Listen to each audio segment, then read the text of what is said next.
On today's Exploring History podcast, we'll look at some principles from the Bible that should inform us when we're deciding who to vote for in next year's election.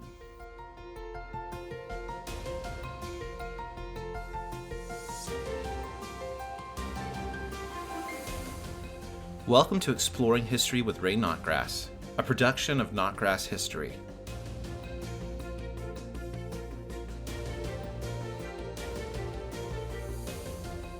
Chester Arthur did not expect to be president. Chester Arthur did not particularly want to be president. Arthur was merely a cog in the Republican machine in New York that represented one faction of the Republican Party. In 1880, the Republican nominee for president, James Garfield, agreed for Arthur to be nominated for vice president on the Republican ticket in an attempt to make peace with that faction of the party. Garfield and Arthur won the election that year.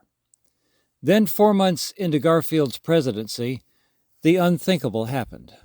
A frustrated and delusional office seeker shot Garfield, who lingered for several weeks before dying. Then the second unthinkable thing happened. Chester Arthur became President of the United States. Most people expected very little from Arthur, at least very little that was good. But one woman, whom Arthur had not known, believed he was capable of better. While Garfield lingered, Arthur began receiving letters from Julia Sand of New York. Miss Sand challenged Arthur not to govern down to people's low expectations of him. Arthur took the messages of her letters to heart, and people then and historians since then credit Arthur with an administration that was much better than what people had come to believe he was capable of. I tell this story to introduce the topic of the kind of leaders we should seek to hold government office. Next year is an election year. We will be deluged with candidates presenting themselves and their ideas about how our nation should be run on the local, state, and national levels. We will naturally be drawn to those candidates who state positions on issues with which we agree. But we should be looking for another trait in candidates that is even more important than their positions on issues. We need to consider their character, the kind of people they have proven themselves to be. Those who hold positions of leadership carry a great responsibility. We rightly expect our leaders to be people we can look up to. It is easy for voters to ignore or fool themselves about the character traits of the candidates they favor. At the same time, voters tend to perceive candidates they oppose as unreliable rascals whom they quickly dismiss. But we fail to be good stewards of our right and freedom to vote when we fail to consider the character of candidates in our elections. The consequence of this failure is to settle for elected officials who lack good character.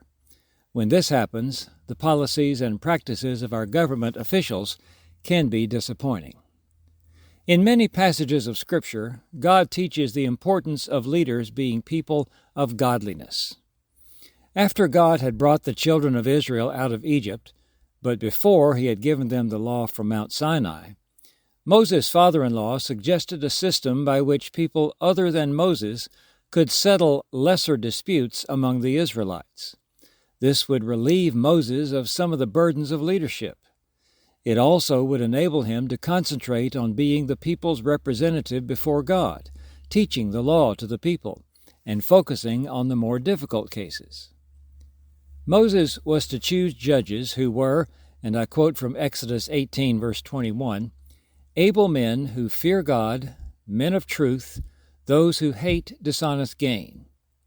These characteristics were essential so that the men selected as judges would put God first, judge fairly, and not let bribes influence them.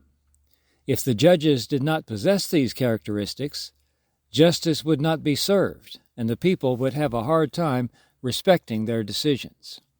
In this incident involving Moses and his father-in-law, God set the pattern for leaders who would honor him. God's main qualification for a leader is not his intelligence, eloquence, education, or appearance, but his character. A leader must above all else be trustworthy.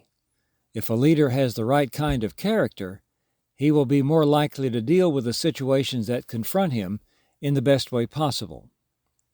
A potential leader, someone running for office, does not know all the decisions he or she will have to face if they fulfill a leadership role. He or she will likely promote an agenda, but that is not the only responsibility that a leader has. Many times, the key issues in a presidential campaign bear little resemblance to the crises that the winner of that election eventually faces in office. I think of George W. Bush as one example. When he ran for president in 2000, I never remember hearing him once talk about what he would do if terrorists hijacked passenger planes and flew them into the World Trade Center and the Pentagon, or how he would respond to a hurricane with the impact of Katrina, or how he would handle a major economic downturn such as the one that occurred in 2008. And yet those are some of the events George W. Bush actually faced during his presidency. This is why the character of a leader is so important, the traits he or she brings to the office that person will be holding. When God rejected Saul as king, the prophet Samuel said that the Lord had sought out a man after his own heart to be ruler over Israel instead of Saul. 1 Samuel 13, verse 14. From that time forward, David has been known as a man after God's own heart. We know that David was far from perfect, but he was devoted to worshiping God and was contrite when the Lord convicted him of his sins. Because of the influence that leaders have and the example they set, those in positions of leadership and authority need to be persons after God's own heart.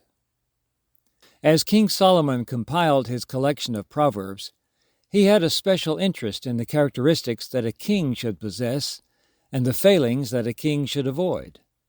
The book of Proverbs is the wisdom that a father is passing on to his son, so the wisdom that it includes about a king has special significance for the heir to the throne of Israel. The lessons in it inform our thinking about what a leader should be. Proverbs has much to say on this topic, but here are just a few verses. A divine decision is in the lips of the king. His mouth should not err in judgment. Proverbs 16:10. A ruler bears a weighty responsibility.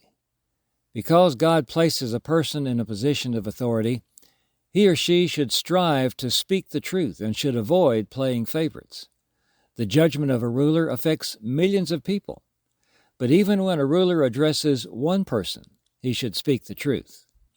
It has become common for some leaders to spin certain topics to make themselves look better. It's hard for the people to know the truth and to respect its leader when he or she does this. Proverbs 16:12 says, "It is an abomination for kings to commit wicked acts, for a throne is established on righteousness." A position of governmental authority is a position of trust. God has entrusted that person with responsibility, and many people depend on him or her to do what is right and to set a good example. It is a sad betrayal of that trust when a person in authority acts wickedly. The only way for an individual ruler or a dynasty to establish their rule firmly is by a commitment to righteousness. A king who sits on the throne of justice disperses all evil with his eyes. Loyalty and truth preserve the king, and he upholds his throne by righteousness. Proverbs 20, verses 8 and 28. Here are 4 traits that help a king have a secure and successful reign: justice, loyalty, truth, and righteousness. Take away the wicked before the king, and his throne will be established in righteousness. If a ruler pays attention to falsehood, all his ministers become wicked. Proverbs 25 and verse 5, and chapter 29 and verse 12. These verses address the power and influence of a king's advisors. The leader of a nation has many helpers and advisors. A modern U.S. president has thousands of people on his staff. If the king surrounds himself with people who are committed to doing what is right, then his reign will be more likely one of righteousness. On the other hand, if a ruler establishes a pattern of doing wrong, he creates a culture of wrong that affects his entire administration. We have seen the wrong kind of aids weaken the effectiveness of a leader, and we have also seen leaders who themselves set a tone of evil that negatively affected all those around them. A leader who is a great oppressor lacks understanding, but he who hates unjust gain will prolong his days. Proverbs 28, verse 16. A common failure of those in power is to use that power to crush all who differ with them. This might appear to be the way to ensure greater control over a realm, but it is actually a foolish policy that weakens a leader's rule. The ruler who uses his office to help others instead of as a way to line his own pockets and eliminate any opposition will have a more effective tenure in office. It is not for kings, O Lemuel, it is not for kings to drink wine or for rulers to desire strong drink, for they will drink and forget what is decreed, and pervert the rights of all the wicked. Proverbs 31, verses 4 and 5. A ruler must be free of personal weaknesses that would compromise his ability to lead with justice and consistency and cause people to lose respect for him.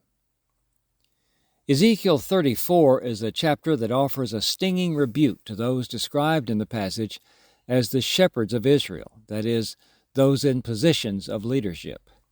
These leaders should have taught and exemplified God's way, but they did not. This negative example is another instance when the Bible teaches us how leaders should be and what they should do. The shepherds of Israel should have been feeding the flock, but instead they had been feeding themselves. They had taken the best of everything for themselves and had ignored the needs of those over whom God had placed them. The shepherds had dominated the sheep in their care, and the sheep had been scattered as a result of this lack of effective leadership. The Lord declared himself to be against those shepherds. He said that he would remove them from positions of oversight over his flock. God himself would seek out and care for his sheep. He would provide for them, and he would bring the failed shepherds to judgment. God notices when his innocent sheep suffer, and he will not let the unrepentant guilty go unpunished. Government leaders today hold positions in which they can do good in the name of the Lord. When they fail to serve the people and instead serve themselves, they betray the people, but they also betray God, and God will not ignore their sins. When people in government fail to act as they should, it is not just a political or policy failure.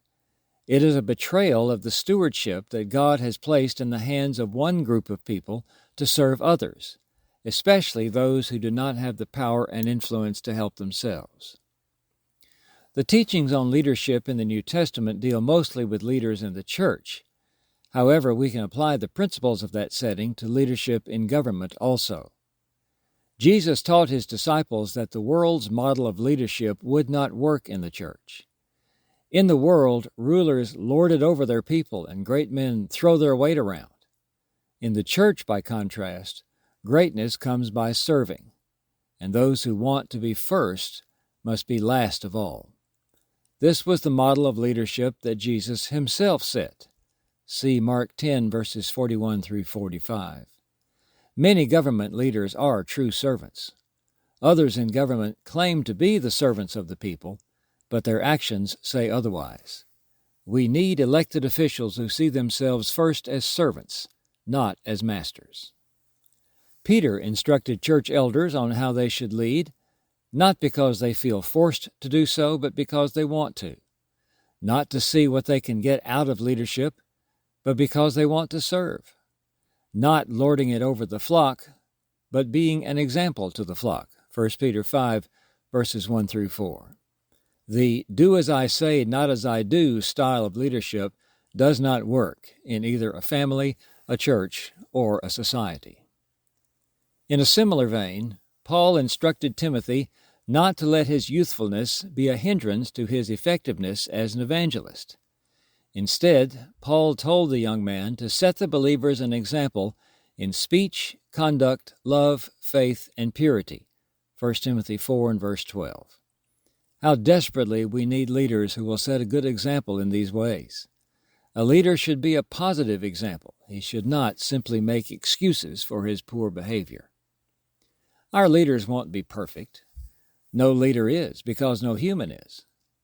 But we must ask important questions about our leaders and about those who would seek to be our leaders. Is he or she honest? Can people trust this person in leadership to follow godly principles, to seek justice, to own the effects of his or her decisions? Is this person someone who lives by Micah 6 and verse 8, to do justice, to love kindness, and to walk humbly with God? If we expect less, we lower our standards for leaders, and eventually lower our standards for ourselves. But aren't we a secular nation, you might ask? Is it fair to impose biblical teachings about a monarchy on a modern democracy? It is true that we are not a theocracy as Israel was, but we are a nation of people created in the image of God, a nation of neighbors who deserve to be treated as such, a nation of sinners, yes, but a nation of people who do more good than you might think by watching the news. As such, let's not settle for less. Let's seek people to serve in government, both elected and appointed, whom we can look up to, who will help our country be more of what it should be and can be. We have more to say about biblical principles of leadership in Exploring Government, a curriculum for high school published by Notgrass History. I'm Ray Notgrass. Thanks for listening.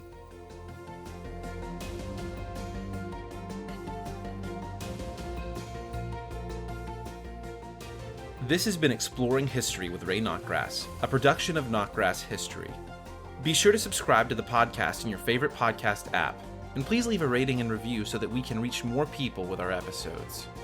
If you want to learn about new homeschool resources and opportunities from Notgrass History, you can sign up for our email newsletter at exploringhistorypodcast.com.